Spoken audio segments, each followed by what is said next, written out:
आज जितिया का डे 2 था। आज उपवास था, संडे का दिन था। संडे सबका छुट्टी रहता है बट मम्मी का नहीं रहता। कोई ट्यूशन बेबी को छोड़ने के लिए था नहीं तो मेरे को ही जाना पड़ा।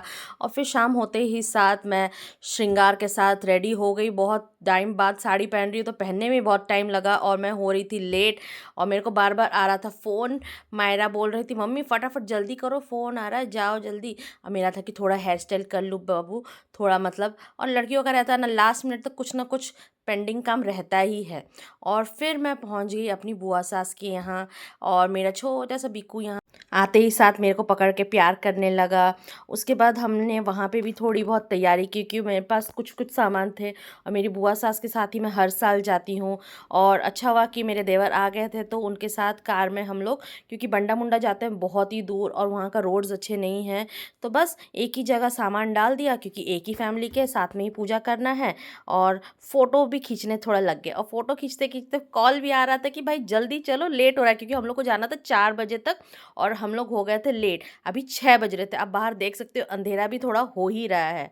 तो सास बहू ने दौड़ लगाई अपनी।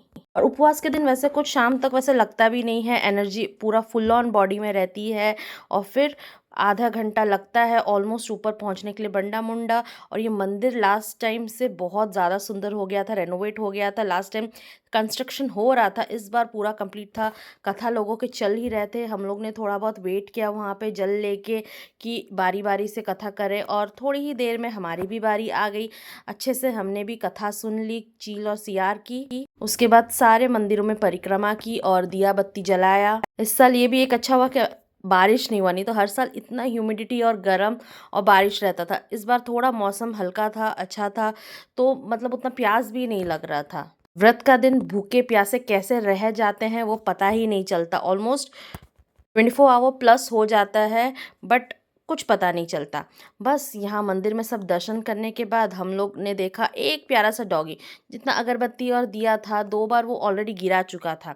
यहाँ एक लड़की आके उसको फिर रोक रही थी कि मत करो। फिर मैं घर आके देखी तो मायरा का एग्ज़ाम चल रहा था तो मैडम पढ़ रही थी, गुड गर्ल। और तो पहले मैंने वो धागा लेके जिसमें जितिया गूथा गया है, पहले मायरा को मैंने पहनाया। और थोड़े देर बाद मैंने कहा कि डुगू की बारी होगी। तो डुगू यहाँ इतना शैतान कर रहा था, बार बार एसी का दरवाज़ा खोल दे रहा था।